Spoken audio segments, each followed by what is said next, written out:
নমস্কার বন্ধুরা, সবাই কেমন আছো? আশা করছি সবাই ভালো আছো, সুস্থ আছো। মৌসুমি সরকার বিশ্বাস চ্যানেলে তোমাদের সবাইকে জানাই স্বাগত। বর্ষার শুরুতেই কিন্তু তালের সিজন শুরু হয়ে যায়, পাকা তালের।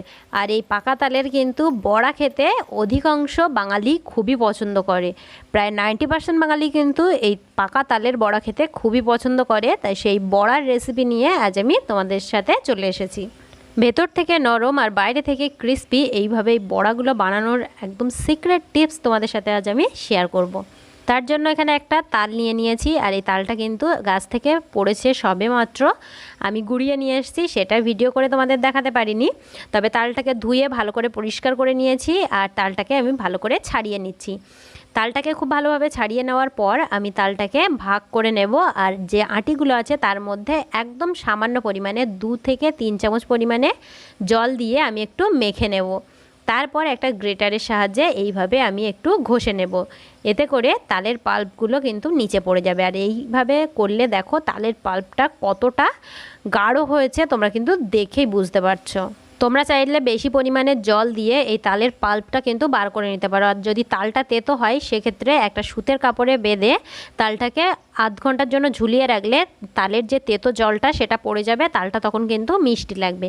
এই তালটা কিন্তু তেতো না, তাই আমি এই তালের পাল্পটা কিন্তু ঝুলিয়ে রাখবো না।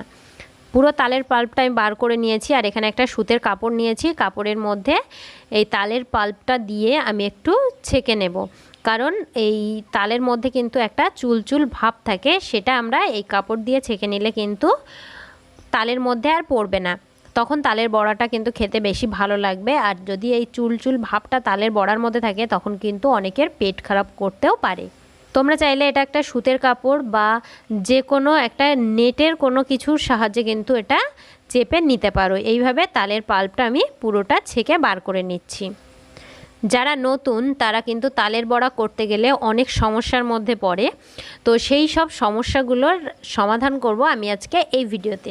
জন্মাষ্টমী উপলক্ষে কিন্তু এই তালের বড়ার রেসিপি সব বাড়িতেই বানানো হয়, সব বাঙালি বাড়িতেই কিন্তু এটা বানানো হয়।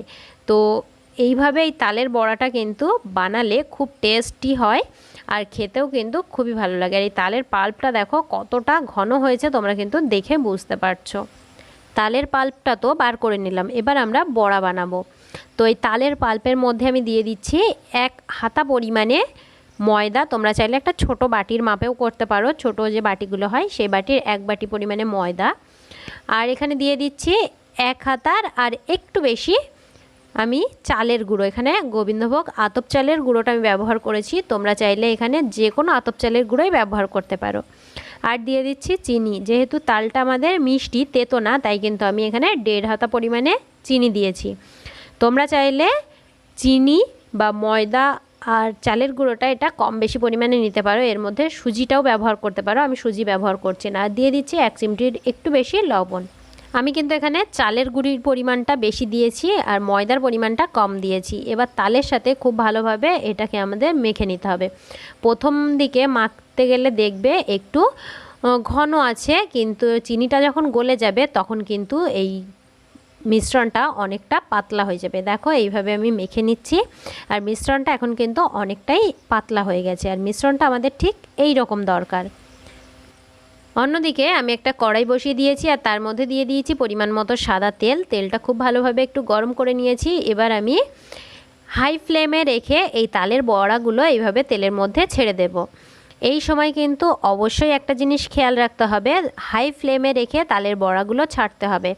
তা না হলে কিন্তু লো ফ্লেমে দিয়ে যদি তালের বড়াগুলো তেলের মধ্যে দাও সেক্ষেত্রে তালের বড়াগুলো ফেটে যেতে পারে। অনেকের কিন্তু এই সমস্যাটা হয়, তালের বড়া তেলে দিলে তার কিছুক্ষণের মধ্যে তালের বড়াগুলো ফেটে যায়, খুব সুন্দর গোল গোল হয় না, আর বাইরে থেকে ক্রিস্পি ভেতর থেকে নরম হয় না। সেক্ষেত্রে তোমরা কিন্তু এই হাই ফ্লেমে রেখে কিছুক্ষণ তালের বড়াটা একটু ভেজে নেবে। তারপর নামানোর মানে ঠিক একটু আগে গোল্ডেন ব্রাউন যখন প্রায় হয়ে যাবে সেই সময় গ্যাসের ফ্লেমটা লোতে দিয়ে তারপর ভাজবে। দেখো আমি এই সময় গ্যাসের ফ্লেমটা একটু লোতে রেখেছিলাম, তারপর আমি এটাকে তুলে নিচ্ছি।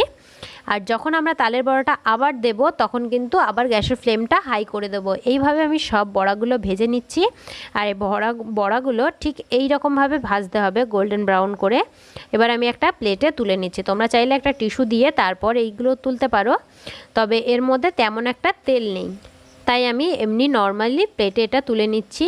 আর এটা দেখেই বুঝতে পারছো কতটা সুন্দর হয়েছে দেখতে। এর কালারটাও যতটা সুন্দর এসছে, এটা কিন্তু খেতেও ততটা ভালো লাগে। আর তোমরা বাড়িতে এইভাবে অবশ্যই ট্রাই করো।